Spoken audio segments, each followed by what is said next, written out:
Hey there, it's Lara here. Today is Wednesday, March 10th, 2021, and I'm here with your weekly astrology forecast. So this one's for the week of March 10th to the 17th, and we're going to focus on the new moon in Pisces that's coming up this Saturday. And true to Pisces nature, this new moon is a bit paradoxical. So we're going to talk about that. The new moon is at 23 degrees Pisces, and it's conjunct Neptune and Venus, and in a sextile to Pluto, which is in Capricorn. So we're going to break down all those pieces and touch on a couple of other things in the video today. Before I start that, though, I just want to mention to you that I'm doing some surveys over on Facebook and Instagram. And if you want to participate, then if you click the link to my Facebook page, that's the best way to do it. If you're on Facebook, you can find the first survey there. And it would be awesome if you would answer a few questions for me. I really appreciate it. I put some videos out this week on those platforms as well, for International Women's Day. And also a bit of a vulnerable ask. In these YouTube videos, if you only follow me on YouTube, I talk about astrology mostly, right? And how that relates to real life, because otherwise, what's the point? But on Facebook and Instagram, I focus on the astrology, but also on some other things as well. So anyways, if you're interested, you can hop over there and fill out the survey. So enough about that. Let's talk about, first of all, where the moon is at. The moon is in Aquarius and has been since yesterday morning, so Tuesday, March 9th. And I'm using Eastern Standard Time in these videos always because that's my time zone. Excuse me.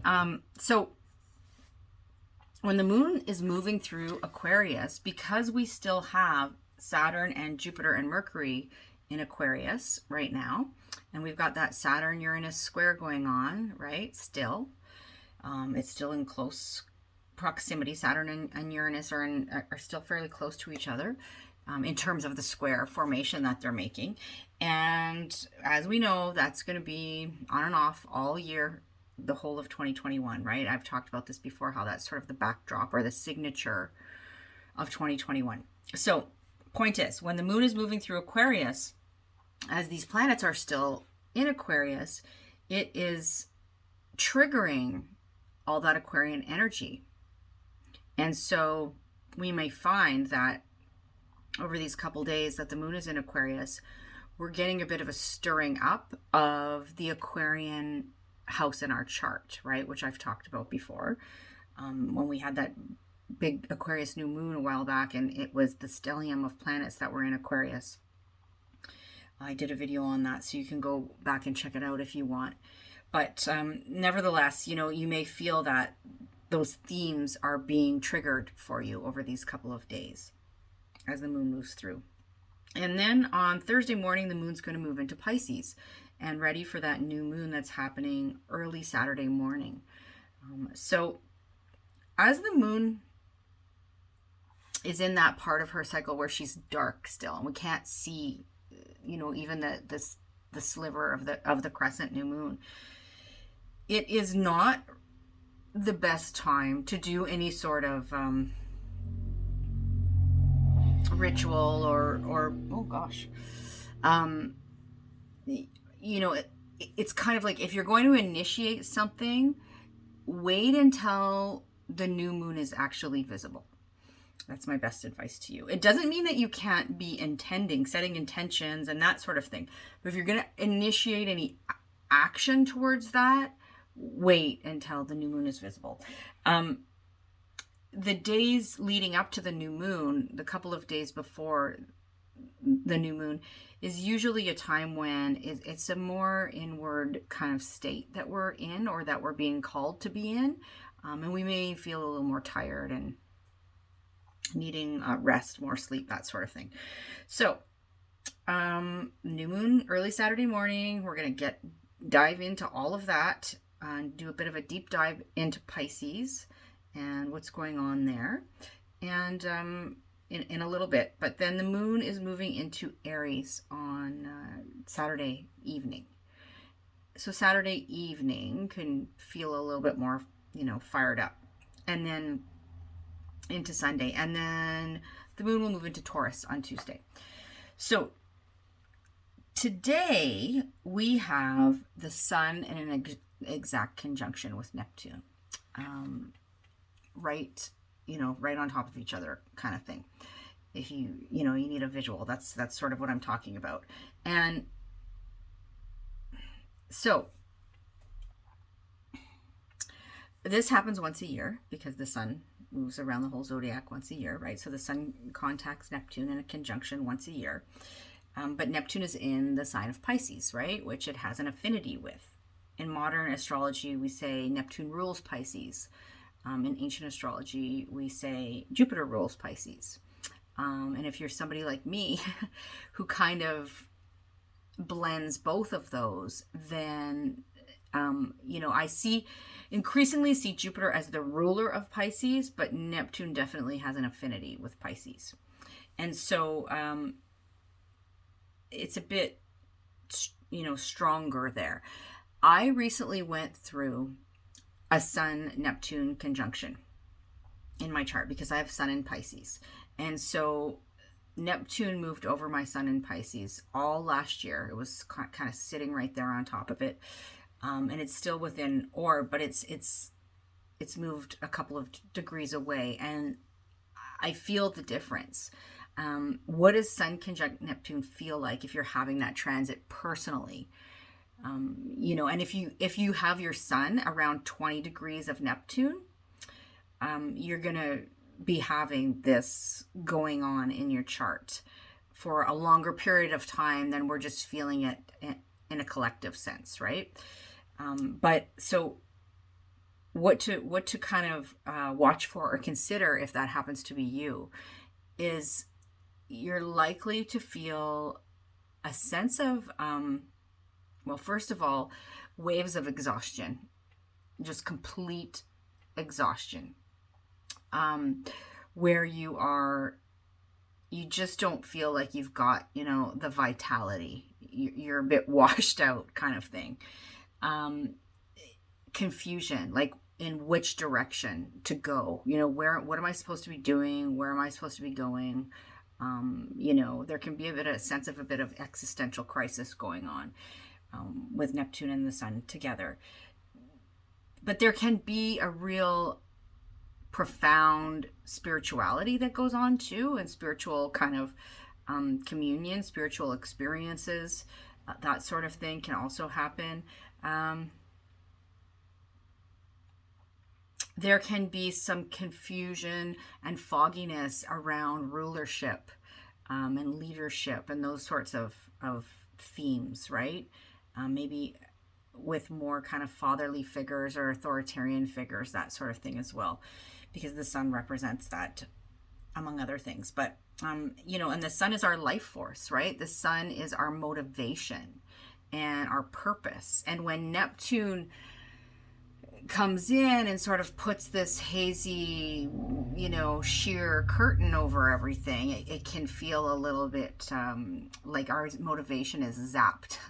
So for all of us, as the Sun and Neptune meet up, as you know, the Sun is traveling around the zodiac, so it's happening exact today, but over these few days, you could have been feeling it yesterday, even the day before, and then for the next couple of days. And then that feeling will pass for the majority of us, except if you, like I said, if you have Sun conjunct Neptune in your birth chart. So if your Sun is around the 20 degree Pisces mark, that'll be you that's having this experience, more sort of long term. But remember, this too shall pass.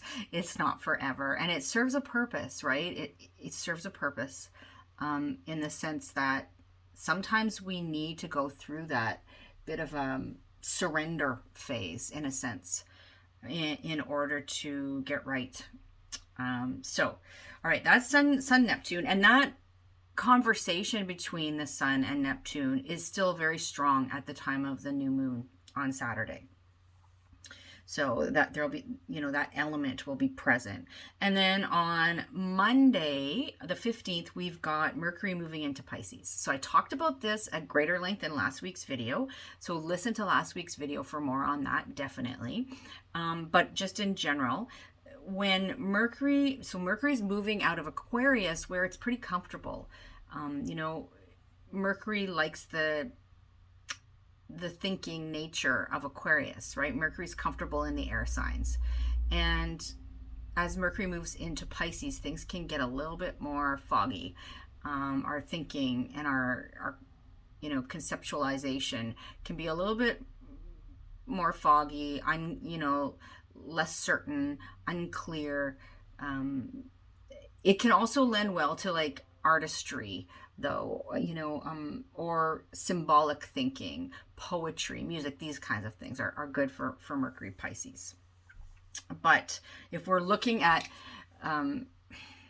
if we want, the facts and the details and all of that, then we may have to struggle a little harder there, because Mercury in Pisces can feel a little bit like, your mind is swimming in an ocean of uncertainty in a sense.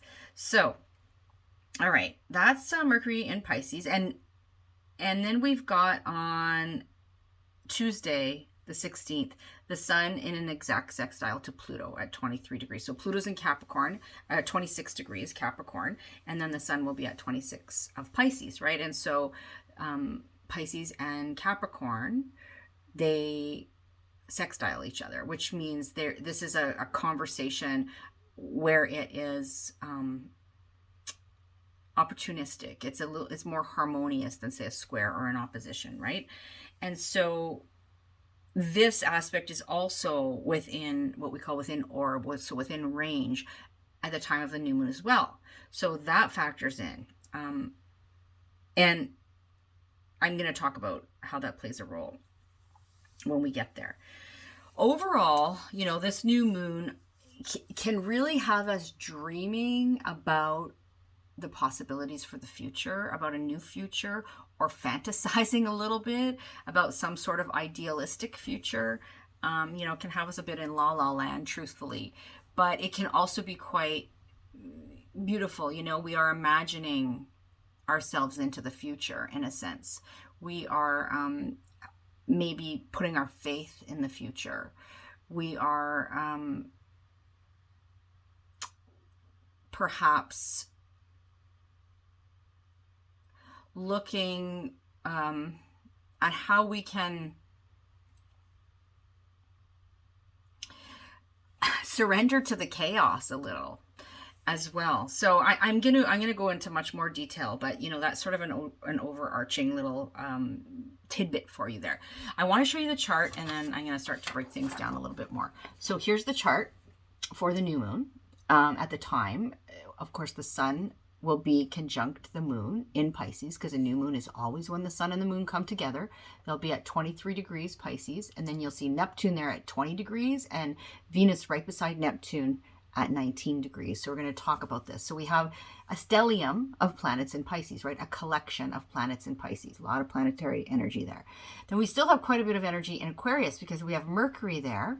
We have Jupiter there. Remember, Jupiter is the ancient ruler of Pisces. And we have Saturn in Aquarius still as well, still in that square, right? With Uranus, within a degree of each other. And then I mentioned Pluto. Here's Pluto up here in Capricorn, making that supportive kind of conversation with the new moon, and the sun will get even closer. And of course, the moon moving quite quickly will also make a sextile to Pluto as well. We got Mars down here in Gemini, which we talked all about last week. If you're interested in knowing more about what that's about for you personally, go listen to that video, please. And of course, the nodes of the moon still in Sagittarius and Gemini. So there's other things going on that I didn't put on the chart. For example, we have asteroid Ceres in an exact conjunction with Chiron as well at 7 degrees of Aries. But I considered that. I've had my own personal experience over these couple of days with that aspect. But I want to focus on the new moon, and I don't want to take us down some meandering path, you know, which Pisces can tend to do. And being a Pisces sun, I'm well familiar with that. So I'm going to try to harness my my Mercury and Aquarius here and my Virgo rising, you know, and try to keep on the straight and narrow a little, and not have this too muddled and all wishy-washy for you. All right, so the planets involved here in this lunation and this new moon are, of course, the sun and the moon, because, as I said, right, sun and the moon come together at a new moon to birth something new. So the sun is in Pisces. What is the sun? The sun is our motivation. The sun is our vitality, our life force, our purpose. The sun can also represent the father or authority figures. In mundane astrology, when we're looking at, you know, the sort of worldview astrology, the sun can represent rulers and authority figures. And then we've got the moon, where the moon represents our emotions, right? And our emotional body. Also, our physical body. And ancient astrologers also thought our mental body as well. And it's our sense of security, and it can represent the mother, you know, or nurturing sort of mother figures. In mundane astrology, the moon represents the people, right? As opposed to the rulers or the leaders. And so we can have these factors at play in our personal lives, but it also in the, you know, in the collective as well. And we know, you know, that the moon has this pull on our internal tides, right? Our internal ebbs and flows, our emotions. And so where the moon goes, our emotions tend to follow. And every month or month at a new moon, we have an opportunity to kind of hit the reset button, in at least, you know, in the area of life specifically that the new moon is happening for us. But even emotionally, it can be a bit of an emotional reset as well. So all right, so the sun and the moon, and then we have Venus there as well, right? Conjunct the new moon. Venus in Pisces, who happens to be what we call exalted in Pisces. So think of it as Venus being sort of put on a pedestal in Pisces. Venus is on her throne in Pisces, right? She is revered there and respected in Pisces. And so with Venus, what does Venus represent? Venus represents our relationships. Venus represents, and when I say relationships, in case you haven't heard me say this, the million times I've said it before, you know, in case you're new here, then know that when I say relationships, I'm talking about relationships of all kinds, right? We're not just talking about romantic partnerships, although that too, but relationships of all kinds, including the relationship we have with ourselves. So Venus represents relationship, resources, right? Our resources, our money, our material possessions as well. In a sense, like the raw building blocks of life even is Venus. And our Venus is the pleasure principle, right? What brings us pleasure and a sense of satisfaction, what we desire, what we are magnetized towards, or what we, you know, attract to ourselves. So Venus is involved in this conjunction, as you saw on the chart. And lastly, Neptune, who is in Pisces and has been for a long time, because Neptune moves very, very slowly. And Neptune is, you know, inching closer towards the last degrees of Pisces, but it retrogrades every year, so it's a slow journey. But Neptune is this, it's an outer planet, right? So it's, whereas the other planets that we're talking about, well, the sun and the moon are technically luminaries, but they have a more, and Venus is a more personal energy, whereas Neptune is a more, is an energy that, with the outer planets, they have longer term impacts. Their transits happen spread out over time, more so than the personal planets, when we're talking for us as individuals, right? And even in a collective sense. So, but what does Neptune represent? Neptune is the mystical, the unseen. It's this principle of, you know, disillusion. Like, so Neptune dissolves things. Neptune is the sense of merging. It is how things kind of spread like viruses without boundaries or borders, right? Neptune doesn't care that the border's there or the boundary's there. It is this sense of just seeping into everything and dissolving things, dissolving what you know, the substance that it comes in contact with, in a sense. So, you know, Neptune is all of those things. Neptune is this sense of mysticism and spirituality, and also a sense of, you know, Neptune can bring a sense of uncertainty, of, you know, where we don't have a kind of a clear picture or a clear, tidy container to put everything in, right? That's Neptune. And all of these energies are, you know, compacted there in the sign of Pisces. And so what is Pisces? Well, Pisces is a mutable feminine or yin water sign. And Pisces is like, you know, Pisces are the sponges of the zodiac, absorbing everything around them. You know, Pisces are the shapeshifters of the zodiac, where they can change themselves depending on their environment, right? Kind of think of, I don't know, this just popped into my head. Think of like the chameleon. Pisces can be a chameleon. That's why people with strong Pisces energies tend to make really good actors, actually, because they can take on other roles. They can slip in and out of roles relatively easily. So there are lots of planets in Pisces right now, right? And they're all kind of on top of each other at the time of this new moon. And I was thinking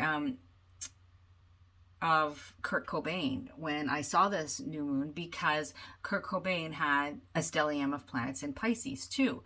And I looked it up quick. He had the Sun, Mercury, Chiron, Venus, and Saturn all in Pisces in the 7th house. And, you know, he is the sort of epitome of the tortured artist, right? Very Piscean archetype in a sense. And in the 7th house, I mean, his relationship with Courtney Love was not an easy one. So anyway, I'm not going to dive too deep into that situation. I think he's somebody that a lot of people are familiar with and know the score there. You know, brilliant musician, really made an impact, but also kind of hated the attention on the one hand, but couldn't avoid it. You know, it was, and he was pained, you know, very, very sensitive and pained in many ways, but brilliantly artistic and creative and talented. So, and with some troubled relationship stuff going on. All right. So I just wanted to give you that example. Pisces is like the ocean when we're thinking of the 3 water signs, right? The other 2 water signs are Scorpio and Cancer. And it's like, I see like Scorpio is like it's kind of like, let's say like the stagnant pool almost that's in a cave.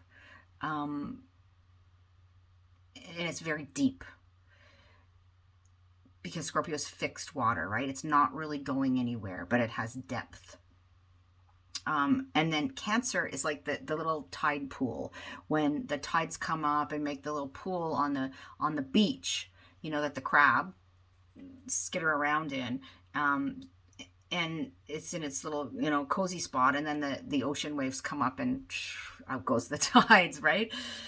So that's Cancer. And also, and Pisces, I mean, we could go into those analogies a little bit more, but we're focusing on Pisces here today. So Pisces is like the ocean, that all the rivers and tributaries and lakes run into and merge into one, right? So where they all come together and you can't tell that this came from this river and that came from that tributary and this came from that Great Lake or whatever, right? It's because it's just all swirling together at that point in the ocean.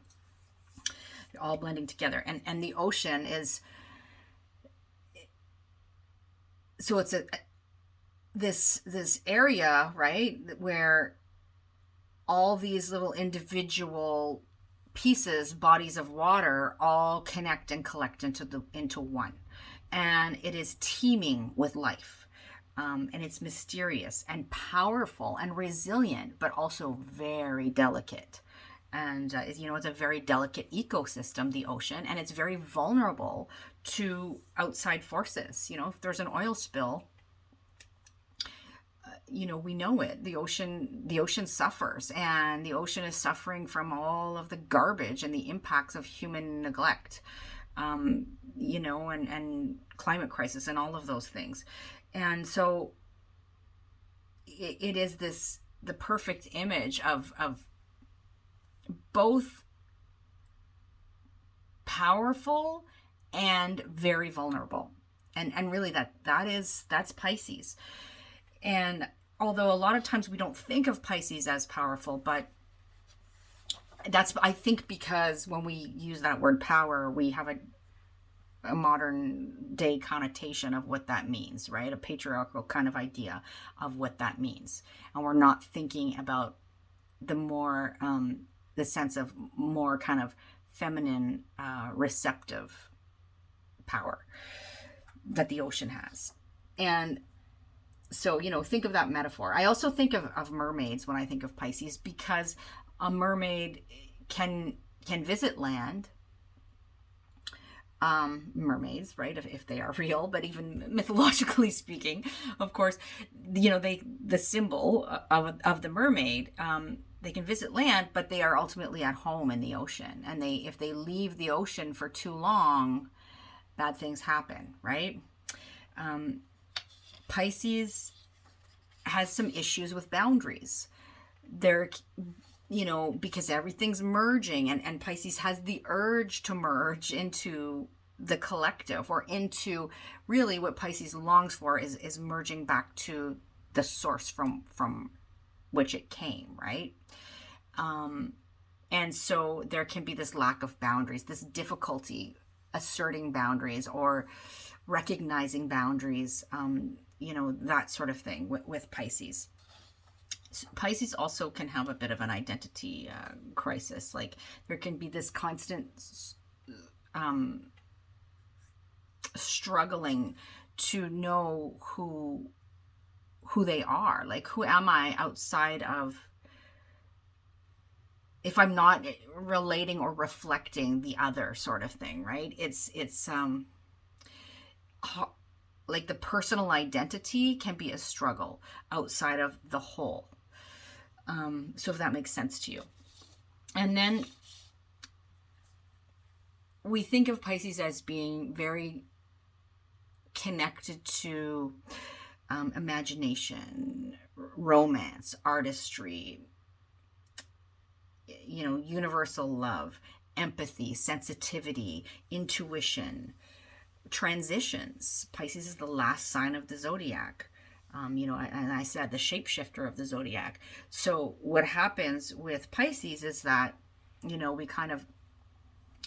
Pisces is very complex. There is a little bit of all the other signs in Pisces. It's the last sign of the zodiac. And so all of this experience has been picked up along the way. So Pisces can very much be the wise elder, as well, who kind of have been there, done that, and are ready to share that wisdom, ideally, right? And they know all about the paradox of life. that that beauty and pain coexist, and there's no real escaping that. I mean, even if we try to escape it, which Pisces is known for, the Pisces can be escape artists, right? They're so sensitive that the pains of the world can just get to be too much, and then they escape into, drugs and alcohol and some other kind of form of addiction, or spirituality, can be an addiction as well. There's that archetype of Pisces as well. But ultimately, there is, if you think of the symbol of Pisces, the two fishes that are attached and swimming in opposite directions, there is this sense of being tied to both the material and the spiritual world. And, not being able to kind of escape that ultimately, because, I mean, we know, can you escape reality? For sure. You can do that in a number of ways. But what happens if you make that a regular pattern and coping mechanism? Then the circle, it comes full circle, and you're back to the pain again, right? I'm sure many of us have either struggled or know people who have struggled with addiction. And I'm using that as an example. I hate to say, I don't want people to think, I mean, I'm a Pisces sun. I don't want people to think Pisces are all addicts. No, definitely not. But there is that archetype present, and it is a good way to explain, the how the escapist tendency can get the better of us, and in our effort to try to escape reality, we end up right back with it in our face, and it's maybe even a worse version than we were trying to escape in the first place. So, there's this, like I said, this sense of the material and the spiritual being kind of tethered together. And as I was mentioning to you, there's this longing to go back to source, right? And that escapism can sometimes be done through things like creativity, poetry, music, art, dance, spirituality, in very beautiful, surreal ways even. But then, at its worst, Pisces can be the addict, the martyr, the grifter, the charlatan, the secret keeper, that sort of thing as well. As we know, everything exists on a spectrum, right? There is the optimal end of things and the not so optimal end of things. And usually in reality, in this human incarnation, we fall somewhere in the middle, or we vacillate back and forth, except for the very rare among us. So Pisces is the ending and the beginning, right? It's that sense of we've reached the end of this cycle, but we know something else is coming. Aries season is next, the beginning of the astrological new year. Spring equinox is on the horizon. And so we've got that to look forward to. A few other things I just want to mention before I go through the signs here. I have some other notes talking about the rulership, which I already touched on. So ancient astrologers said Jupiter was the ruler of Pisces, right? And then when we discovered Neptune, Neptune was assigned to Pisces in modern astrology. And I think they both have elements that work. But, again, I'll iterate that I'm coming more and more to see those ancient ruling planets as making a lot of sense, and then the modern rulers as definitely having an affinity and definitely having an influence. But with Jupiter being the ruler of Pisces, Jupiter's in Aquarius right now. And Saturn is the ruler of Aquarius, right? And Saturn is in Aquarius right now too. Saturn is hosting Jupiter.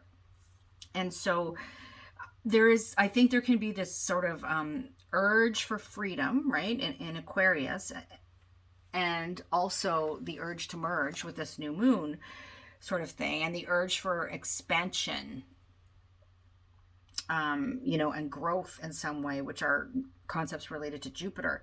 But Saturn there, as the host of Jupiter, may be giving a little bit of the cold shoulder during this new moon, and saying kind of like, sorry, I know that you want things to be all rainbows and unicorns. You want everybody out of lockdown and us to be able to travel the world, and you want us to all be able to hug each other and have parties and, and everything else. And in some parts of the world that's happening. It's not happening where I am. I mean, some people are doing that, but the results are not good. We're very slow to roll out the vaccine, unfortunately, and it's coming, but it's taking a long time. And so different places in the world are at different stages. But the bottom line is, overall, we may want all these things, but the reality is that we still have a pandemic, and there are things that we have to face, and that's just an example. I mean, that's the obvious example, but there are other examples that we may have going on in our own personal lives too, where Saturn is kind of giving us the cold shoulder, or stepping in with the boundaries, or showing us the harsh realities that we may not want to see. And here's the thing, that's not necessarily a bad thing. When we have all this Pisces energy, we kind of need a dose of Saturn, and we think about the opposite sign of Pisces being Virgo, bringing some order and groundedness to things as well. And so we need those things. To have balance. We also have Mercury in Aquarius right now, like I mentioned, going to move into Pisces by the end of this week. Well, early next week, I guess, technically. And that can lend a bit of a cerebral quality, right? A headiness to the new moon as well. So there can still be a lot of information being exchanged and absorbed and sought out, all of those kinds of things. So, all right, the new moon is going to impact those folks that have, it's going to impact everybody, but most notably it will impact the folks that have planets, placements around the 23-ish degree Pisces or the other mutable signs point, right? So somewhere between, say, like 19 and 28 degrees roughly. If you have placements there, particularly in Pisces, but also in Virgo, Gemini, and Sagittarius, then you're likely to feel this, perhaps more than most. And let's keep in mind, ultimately, that new moons are a time of seeding, right? Of planting new intentions for the cycle ahead. And we are, as I said, we're heading into a new cycle. In the Northern Hemisphere, we're heading into spring. But in the Southern Hemisphere, heading into fall, there is a turning of the wheel happening. Some sort of rebirth of sorts, a transitioning happening, which the mutable signs are related to, right? This sense of transitioning, of in-betweenness. I have so many more notes here, but I think ultimately this new moon can have a sense of magic about it, really, of dreaminess, of otherworldliness, of idealism. But, there is this caution to make sure that we're not looking at things too idealistically, not really looking at things solely through our rose-colored glasses. But I think that in a real positive sense, it's a new moon that we can celebrate how far we've come on this crazy journey since last March, and to dream about maybe a more compassionate, gentler future. And there's no doubt that there is some confusion swirling around us, right? But we could have some faith. Pisces is associated with faith and surrender. Jupiter is a planet that also is connected to the concept of faith, and maybe have some faith and at least a personal new beginning in some way, and look forward to the day when, you know, we can see the fruits of our labors over this past year, and dream of a better kind of future, right? And we're headed there, but Saturn and, you know, and Neptune, you know, throwing us some shade and some putting this fogginess over everything still. So I'm going to give you a few questions to ponder, as I have been doing, and then I'm going to take you through each sign. So questions to ponder when we're looking at this new moon in Pisces for ourselves as individuals, and where it falls in the chart for us specifically, right? All right, here we go. So if you want to grab a pen and paper, if you want to pause the video and think about these things as I go, you know, up to you, however you want to do this. If you want to just take what works, leave the rest, that's all fine. All right. What fresh start do I long for in the Pisces area of my chart? And if you don't know what that is, we're going to get to it. What steps can I take to make that happen, right? What steps can I take to make that fresh start that I long for a reality? How can I bring more compassion, more grace, maybe more artistry, maybe more romance even, to maybe a sense of magic to my life, and specifically through the lens of the Pisces house in my chart? Am I deluding myself or being manipulated or deceived or refusing to see reality somehow, particularly in that area of life that Pisces sits? Is something perhaps too good to be true? I like to give you the full spectrum here, right? If you've been around, you know that about me, that I'm not just going to sugarcoat everything for you. I'm going to give you the truth as I see it. So, okay, next question. Am I not allowing for the possibility of magic in my life? And if so, why? You know, what's that about? If I'm not willing to have faith, is it a case of, you know, once bitten, twice shy, that sort of thing? And maybe I can let my guard down a little bit. How can I take a balanced approach, blending the spiritual and the material, right? How can I truly be a spiritual being, having a human experience, right? Both of those things coexist, and we know what happens if we try to escape it. You know, so how can I blend the spiritual and the material without going too far one way or the other, without bypassing, without negating reality, without harming myself or others by refusing to acknowledge reality or acknowledge the pain that exists in myself and in others? You know, and maybe can I allow for the fact that some things are beyond our control, and sometimes we have to surrender to the unknown, and sometimes there is can I surrender to the notion that maybe there's a larger force at play? You know, for those of us who are very, very scientifically minded and pragmatic, and consider ourselves realists, that can be difficult, right?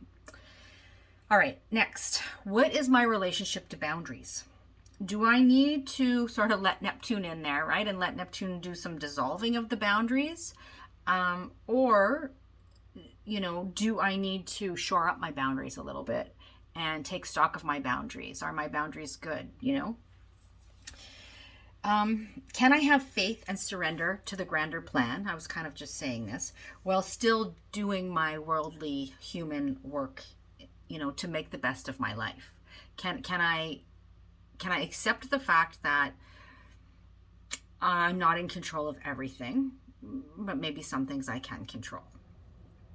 And then, are there opportunities to transform in the Pisces area of life that might be related to the Capricorn area of life, right? Because that's where Pluto is sitting in a sextile. And Pluto is in, you know, a sextile is, like I said, at the beginning of the video, it is a conversation lending some support. It's offering us some opportunity. We have to seize the opportunity. So look for something maybe that's happening in the Capricorn area of your chart, which if you were listening to videos all of last year, I'm sure you probably know what house Capricorn sits for you, because we talked about it over and over and over again. Or if you know your own chart, you'll know where Capricorn sits for you. And you know, can you utilize something, or is there an opportunity offering itself up to you that may connect that Capricorn area of the chart to the Pisces area of the chart, right? For you, the themes. And I think that's all the questions that I came up with today. I didn't want to overwhelm. I think that's plenty. All right, so let's take it through the signs now and speak to which house that this new moon is happening for each of us. And we're talking about, in these general forecast videos, I'm using whole sign houses. But if you use another house system and you know where 23 degrees of Pisces is in your chart, by all means have at her. Go with that if that works for you. But I'm using whole sign here, and also talking about rising sign first and foremost, right? The rising sign will give you, if you listen to your rising sign or your ascendant, that's going to give you a sort of more of a concrete sense of what's happening. And you can also listen to your sun sign and your moon sign as well for added layers. Okay, so taking it through the signs and reflecting on all of the things that were said in the introduction. Please don't skip the introduction, because you'll be lost when you just listen for your sign. And also, you know, filtering those questions through these themes that I'm going to speak to here. So, okay, the new moon, where is this new potentially magical beginning happening for you, right? But also with a dose of realism tossed in there for good measure. So starting with Pisces, because this is your new moon, Pisces. So this is your fresh start for, pardon me, I'm on Pisces. I need to take a sip of water. This is your fresh start for the year kind of thing, right? At this new moon. And if you're Pisces sun, you know, you're having your solar return this month. And so you're having your own kind of personal new year at your birthday. So, but if you're a Pisces rising, this new moon is happening in your first house. And so this is all about the self, right? It is the house that speaks to our physical embodiment and our sense of physical vitality and our appearance even. It speaks to how we show up in the world, how we step out into the world, and how the world recognizes us. And how we kind of go at the world, right? It is very much first house, the sense of self. So for you, Pisces, this is about, you know, a fresh start in some way. It can be like hitting the reboot button on, this is who I want to be out in the world, right? And so, and it can feel quite magical, and, you know, your imagination can kind of run wild about the possibilities. Definitely. There can be some nice relationship stuff going on for you, whether that be the relationship you have to yourself and kind of rebooting that, or relationship to others as well. But then, you know, keep in mind, we talked about the Neptune principle, and, you know, this concept that you are no doubt familiar with, Pisces, that this sense of, you know, lack of boundaries, of potential, you know, seeing things a little bit too much through rose-colored glasses and that sort of thing. You know, so with Jupiter, your ancient ruler, in Saturn sign right now, there may be a dose of reality, but it might be that's not a bad thing. It's not a bad thing, right? So, okay, I'm going to leave it there, Pisces. Well, no, I'm not going to leave it there. My bad. I lied. I'm going to give you a couple of concrete examples. I've been trying to remember to do that. I don't always. And so let's think about a couple of things that this could look like in real life. So, I already mentioned to you, you could be imagining like a whole new you almost. And that can look like taking on something new that allows you to move out into the world with a different kind of outfit on, metaphorically speaking. You can maybe having a sense of renewed vitality in some way, and that can be, just looking after yourself better. You're coming into a better, more gentle, loving, compassionate relationship with yourself, or even, more balanced relationships. It could be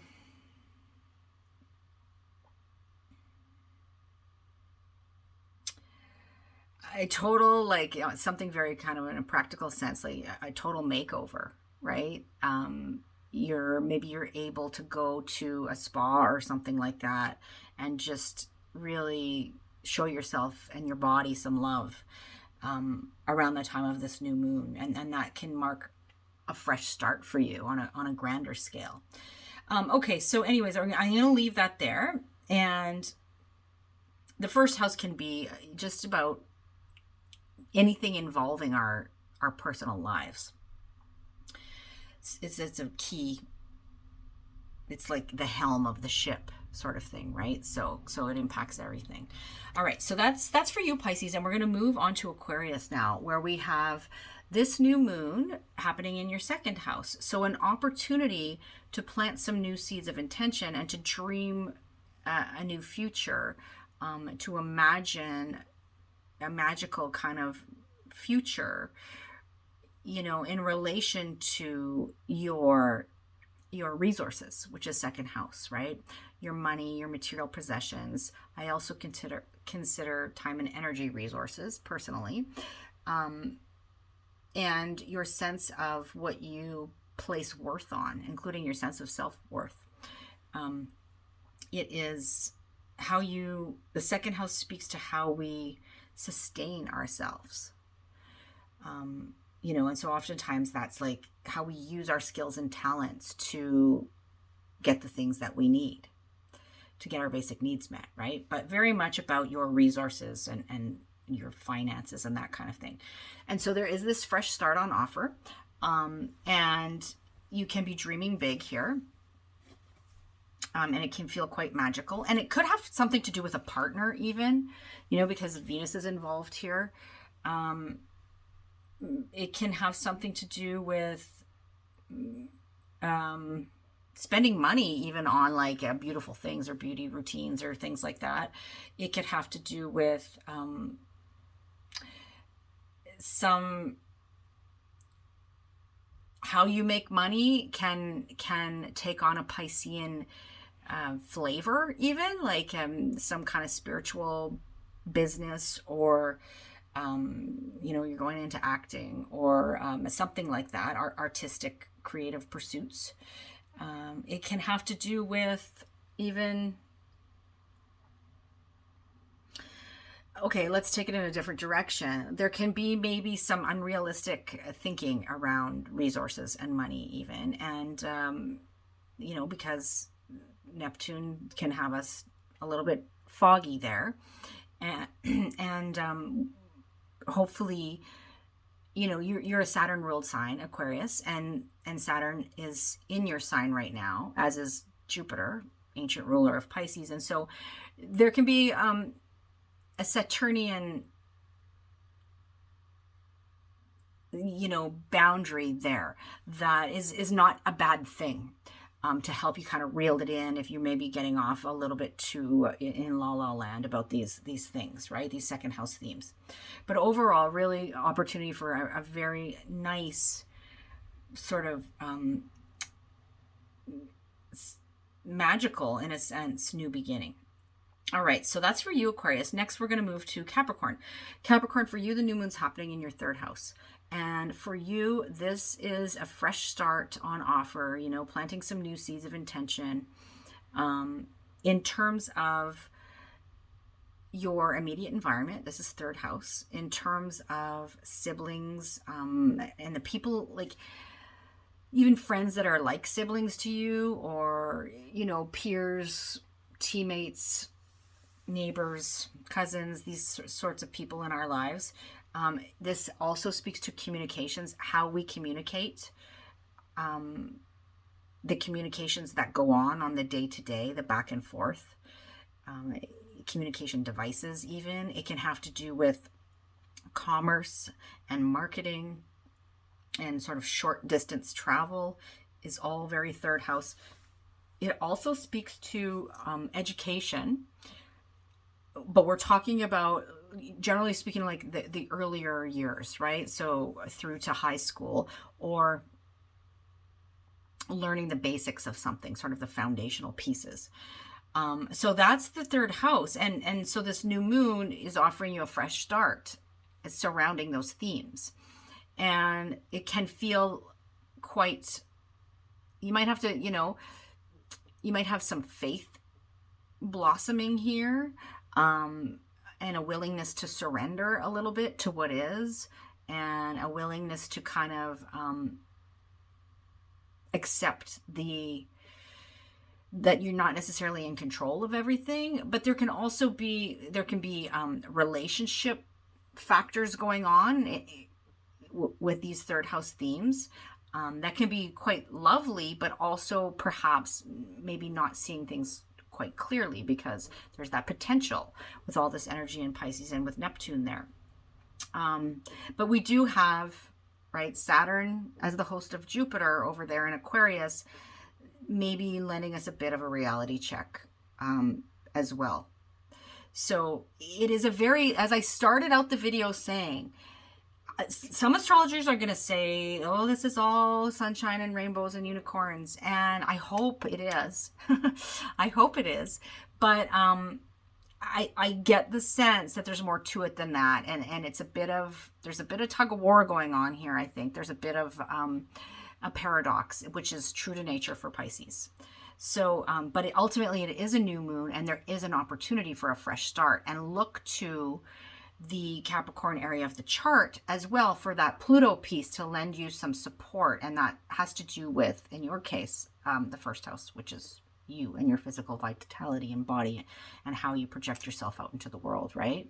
And how the world perceives you. So, okay, I'm not going to go any further down that rabbit hole, but I think I will leave that there. You could be, oh gosh, like I already gave you, I think, what are a couple of sort of concrete examples there, but I'll try to pull something else out. Like,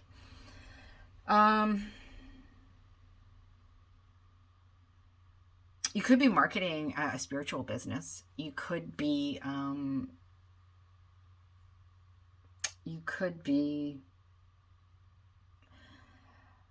having some confusing conversations, but also some very loving, compassionate, gentle conversations.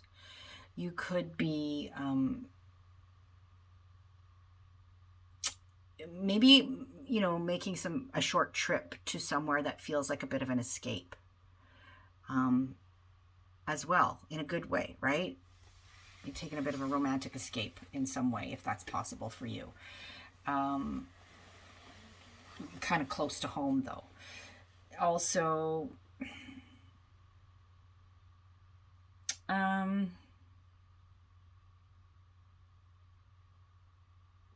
relationships with, I already mentioned that, with those sorts of folks like siblings and all those other people that I mentioned, right? There can be a fresh start there in some way going on.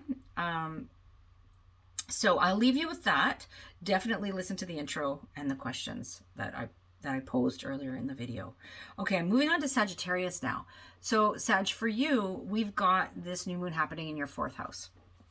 If you wonder why I keep looking over here, I have it written down what house because if I try to keep that information in my head, my Mercury square Neptune doesn't go so well. So anyways, Sagittarius, for you, this new moon is happening in your 4th house, and it is an opportunity for a fresh start, new beginnings, something that can feel quite compassionate and dreamy and imaginative, you know, in terms of your home, your family, your place of living, your roots, your relationship to, you know, mothers or mother-like figures or parents even, and your sense of emotional security, right? So there's a fresh start on offer for you here. And, you know, there could be a bit of a dose of reality there with, we've talked about the Saturn piece in the intro, so I won't flog that anymore, but it's, you know, and that Saturn piece is not a bad thing, because we don't want to go too far into la la land here in the Piscean waters, right? But we do want to have faith, and we do want to take the opportunity to imagine a better future, and we want to allow for some gentleness and maybe some creativity and imagination. Like maybe you're redoing a room in your house or your house, you know, and you're bringing a real creative flair to it. You're bringing in some things that make you feel good. Maybe there's a reset happening in your familial relationships, you know, with parents or, you know, in the home in some way. And there's a commitment to being, you know, gentler and more compassionate there. Or perhaps, you know, let's take it another direction. Maybe there is some lack of clarity going on around the home front, and a bit of, you know, disillusion going on. And you need to take off the rose-colored glasses, perhaps. You know, that's a possibility as well with this new moon. But ultimately, it is a new moon, so it is an opportunity for a fresh start. And speaking of opportunity, if you look to the Capricorn area of your chart, you will perhaps, because Pluto is there in sextile, right? There may be something there that can help you and that can support you with this fresh start. So I think, yeah, I think I'm going to leave it there, Sagittarius, and I'm going to move on to Scorpio, where we've got the new moon happening in your 5th house. So for you, Scorpio, this fresh start, right, because all new moons are the potential for a fresh start, is happening in your 5th house, which has to do with children. It has to do with, and that can be your children or children in general, children that you work with or anything like that. All things surrounding children, so including, you know, pregnancy, childbirth, all those things. Also, 5th house speaks to our sense of how we shine out in the world, right? Often related to creativity, things that we do of a creative nature, and things that bring us pleasure and fun, you know, our hobbies, passion projects, that sort of thing. Also,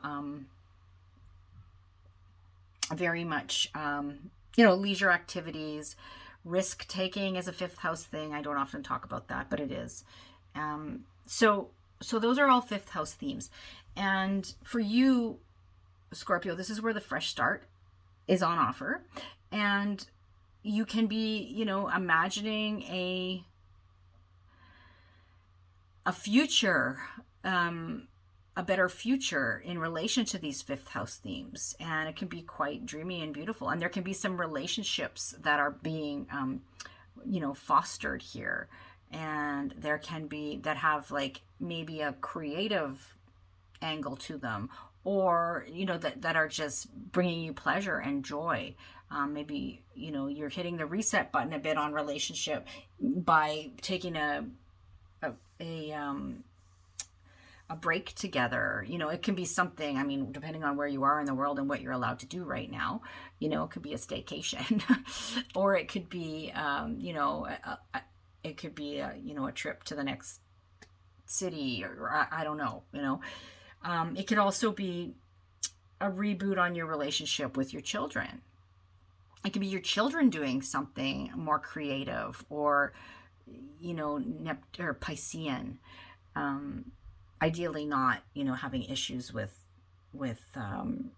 the darker side of Pisces that we talked about in the beginning of the video, which can be, you know, unhealthy escapism, that sort of thing. Ideally not that. But we do have this sextile from Pluto in Capricorn at the time of this new moon. So look to the Capricorn area of your chart and see where there may be something there that can help you transform the situation.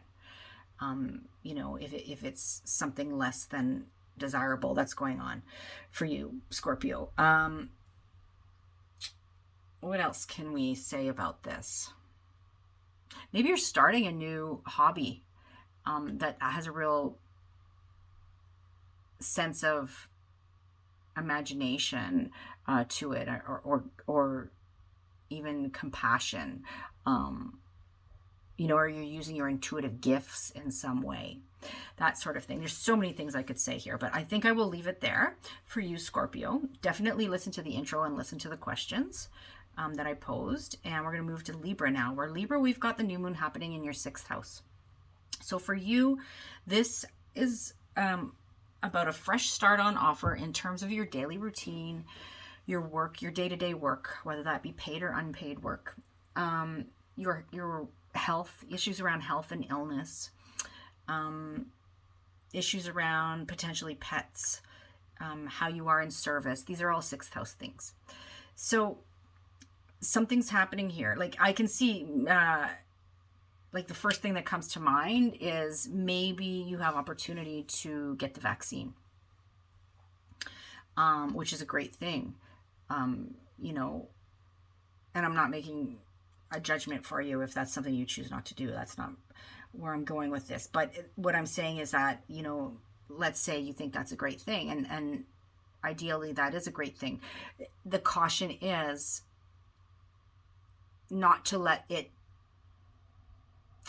you know, there's a lot of people out there, I think, who think that, oh, I got the vaccine, so now I can just go do, life's going to go back to normal and I can just go do whatever I was doing before, and the world's going to all be the same, right? That's kind of that, like, diluted sort of potential that there is here.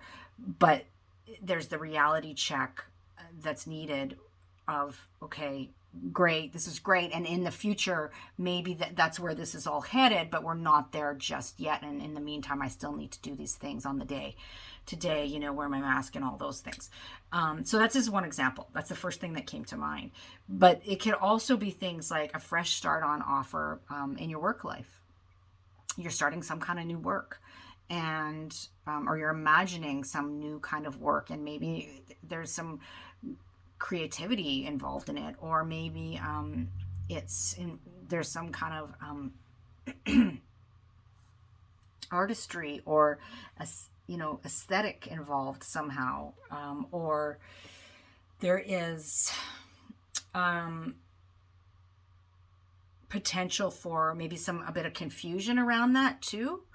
But ultimately you have faith, right, that whatever seeds are being planted now are going to grow into something much more beautiful and in the future. So I'm trying to think if there's any other specific examples that are coming to mind here, Libra. But, you know, I will just say, obviously, listen to the intro and the questions that I pose. But obviously, you know what's going on in your own life better than anybody else. And so you take these, okay, what did I say the 6th house themes were? How's that applying to me, right? And put that together with these Pisces themes that I talked about earlier. And also look to the Capricorn area of your chart, which is where Pluto is, in a supportive conversation to this new moon, and see where you might get some support there, and an opportunity may arise that can help transform this area of life as well, and help, you know, set the stage for whatever new thing you want to bring about here in the 6th house. Okay, next we're moving on to Virgo. Virgo, for you, the new moon's happening in your 7th house. So this is your one-to-one partnerships, right? It's significant other, it's close friends and family members, business partners, rivals, is contracts and agreements. This is all 7th house themes. And so there's a new moon happening in your opposite sign of Pisces. Usually this axis, well, not usually, but always the axis of 7th, 1st house has to do with relationships in some way. So there may be something brewing here in terms of your relationships, and like a fresh start that you want, or is needed, or is desired, and you're putting your faith in that, or you're dreaming about, you know, something more magical than things have been to date, perhaps, or you could be starting a new venture that has, with a partner, maybe a business partner, or partners, that has a bit more of a Piscean flair to it. So something more kind of creative or artistic, or spiritual, or humanitarian even. Like, we often think of Aquarius as the sign of humanitarian causes, which it is. It's the sign of the collective and the group. But Pisces also has that connection to the whole, right? So, you know, those are some things I can think of as far as that goes. And, you know, there's a reboot of sorts going on in your relationships, and you're being called to maybe bring some compassion to that, but also to listen to your intuition, and also to be real about it. You know, to not look too much through rose-colored glasses, and not be the martyr in relationship, and not be only seeing what you want to see as well. So, okay, so I'm going to leave that there for you, Virgo. That's pretty, in some ways, cut and dry as, you know, a new moon in Pisces can be. There is that paradoxical nature that we talked about at the beginning of the video. And so if you didn't listen to that, then please go back and listen to that. And this will make more sense to you. All right, next we're moving on to Leo. Leo, for you, the new moon is happening in your 8th house. This is an opportunity for a fresh start when it comes to how themes of other people's resources play out in your life. So things like taxes. We're in tax season right now, right? Taxes, insurance, debt, mortgages, loans, business, like money that comes in through clients or your partner's money. Also things that have to do with, you know, issues around mortality, around the cycle of death and rebirth and transformation, around psychological issues, wounding, healing. You know, those are all 8th house. The 8th house is pretty deep, natural home of Scorpio. So for you, Leo, these are the themes that are being stirred up at this Pisces new moon, but there's an opportunity to plant new seeds here for a new beginning. And it can be, you know, a gentler, more compassionate new beginning, a more magical, mystical new beginning. But it can, you know, it can also run the risk of being where we're wanting something so much that we are not seeing the forest for the trees, right? We're being too idealistic about it.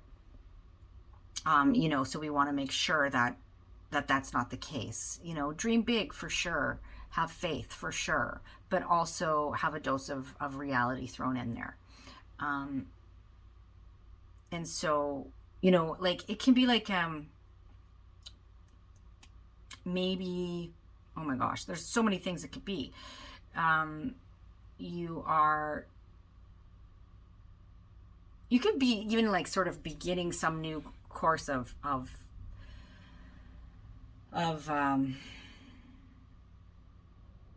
therapy, which sounds, but that's an 8th house thing. So it could be that. It could be a new way of relating in terms of your partner's finances. It could be also,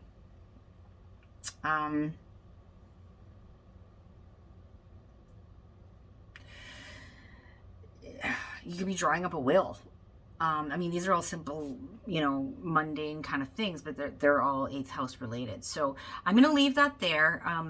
I think that gives you enough to go on. Again, you know what's going on for you.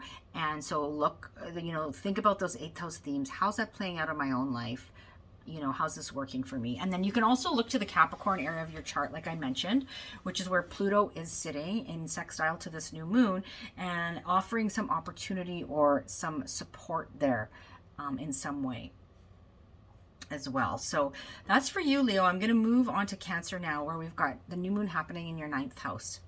Once again, this video is so much longer than I intended, but 9th house for you, Cancer. So the 9th house is about things like how we view the world, right? Our worldview, our belief system, our philosophy. It's about teaching and learning, usually of the kind of, what we call higher-minded variety, like things that are post-secondary or things that are beyond the basics. This can be about publishing. This can be about this can be about travel, usually foreign travel or travel that we are taking less frequently. Or it could be about armchair travel, right? So learning things from a distance, from watching documentaries, reading books, engaging in online classes, all of those kinds of things. This could also be it's about foreign people and places as well. So all of those themes can play a role in this new moon for you. And it's about, a new moon planting new seeds of intention there, seeding something new, an opportunity for a fresh start in some way in relation to those 9th house themes that I just spoke about. So, maybe you're going to start a new online class. Maybe you're going to dream with this Pisces new moon about taking a trip. And maybe you're starting to lay the foundation for that, for when that's allowed, right? Maybe you're going to, you're dreaming about publishing a book and you're taking the first steps towards that. Maybe you are connecting with people, in foreign cultures somehow. And that's like an online spiritual retreat or something like that. You could be involved in something like that. These are just examples that are just kind of popping in here. But they are by no means the only examples, right? Again, look at your own life. What's going on? How does this apply to me? Listen to the questions and the introduction, and also bring in the Capricorn piece. Pluto's in Capricorn at the time of this new moon, sextiling the new moon. And so there can be an opportunity in, that the Capricorn area of our chart is offering us here to transform in some way, right? So you can look at that piece as well. All right, I'm going to move on to Gemini now. We're getting there. Gemini, for you, this new moon is happening in your 10th house. Excuse me. So these new seeds of intention, this fresh start on offer, is in relation to your public reputation and persona, your career, your worldly ambitions, your relationship to authority figures or your own authority. It can be relationship to the father or father figures in some way. It can have to do with the legacy that you wish to leave, right? With legacy, the themes around legacy. So fresh start on offer here. And it can be something that's really dreamy and magical on the one hand, and maybe, some kind of Piscean themes like spirituality, art, intuition, this kind of thing can be a factor. But there can also be this sense of lack of clarity, of being disillusioned by these things in some way, by seeing things through rose-colored glasses, So there is also a bit of a reality check happening here. And that is, the paradoxical nature of Pisces, but also the paradoxical nature of this new moon in particular. But really, there is an opportunity for a fresh start. And if you look to the Capricorn area of your chart where Pluto sits, in sextile to this new moon, there can be something there that's offering you, here, take this. This is an opportunity, right? This can help you with whatever's going on in the Pisces area of your chart. So I'm going to leave that there for you, Gemini, and I'm going to move to Taurus now, where we have the new moon happening in your 11th house. So for you, Taurus, this fresh start on offer is in relation to your friendship groups, in any groups or clubs, organizations, whatever you're involved with or associated with or want to be associated with. This can be like internet networking and connections and that kind of thing. I hate the word networking, actually. But anyway,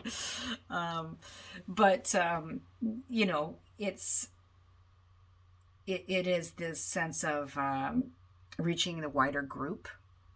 And that can happen in online communities, particularly these days. It's a sense of your hopes and dreams for the future and the people that can help you get there, what we call like benefactors. So for you, that's where the fresh start is on offer. And it can feel quite magical and mysterious even. And there can be a lot of faith, or there can be a sense of surrender going to what wants to be, to the bigger picture there, right? But there's also,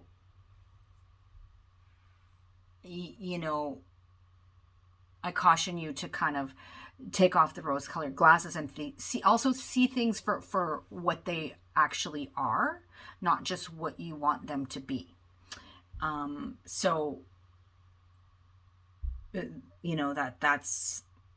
That's the paradox that we're faced with at this new moon. And I think that ultimately it's really beautiful new moon, but we do have to, make sure that we are keeping our feet on the ground as well. And this can look like things, I think I gave you a couple of examples, but, joining an online spiritual community maybe, or what else could it be? It could be meeting somebody online who can, in a group, who can help you get where you want to go, into the future. It can be confusion in online situations, or in just like group settings, or in friendship groups as well. There can be some like murkiness there, some confusion there. Or there can also be some, coming together of people that have like similar ideals and that kind of thing. And then if you look to the Capricorn area of your chart, where Pluto is sitting for you in sextile to this new moon, that can offer you a clue as to what might be able to, give you a leg up here, give you some support, offer you an opportunity when you're thinking about what new seeds you're planting in this 11th house area of your chart at the new moon. Okay, that's for you, Taurus. Last but not least, we've got Aries. So Aries, for you, this new moon is happening in your 12th house, right? If you're an Aries sun, you're about to experience your birthday. In the fresh new year, Aries marks when the sun moves into Aries, that is the astrological new year. But until then, it's a bit of retreat time for Aries often, particularly if you're an Aries sun. But it is, nevertheless, if you're an Aries rising, right, this is happening in your 12th house, which is a house that speaks to those things that go on behind closed doors, kind of in solitude. It's how we rest and recuperate and recover. It is how we dream. It's about our dream life. It's about our spiritual life and wellness, sometimes mental health and wellness.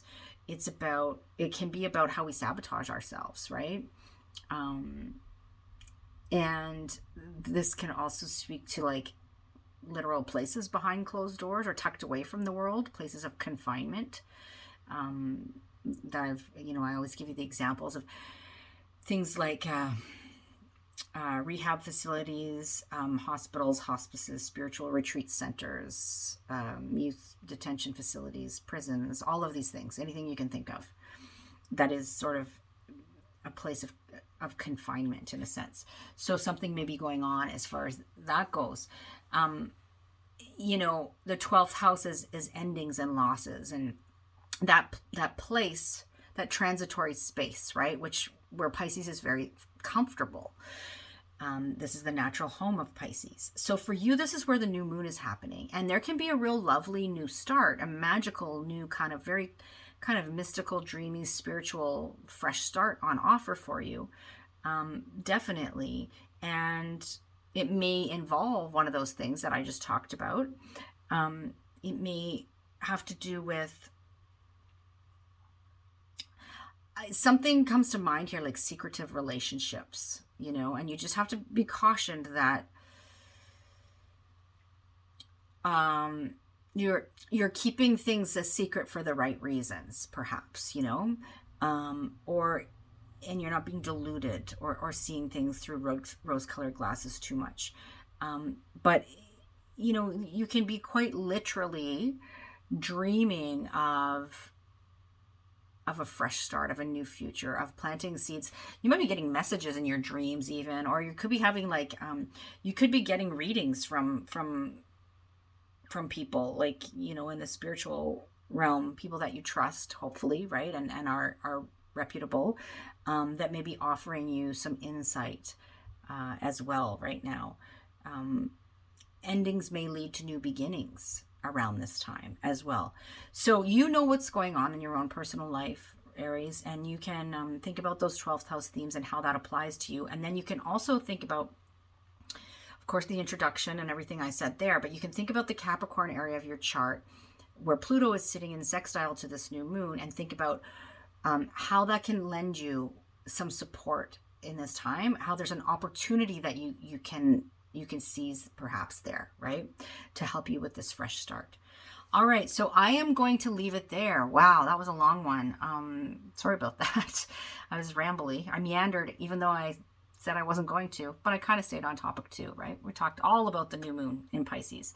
So happy new moon, and let me know how things are going for you. And I will see you next week, okay? Take good care. Bye for now.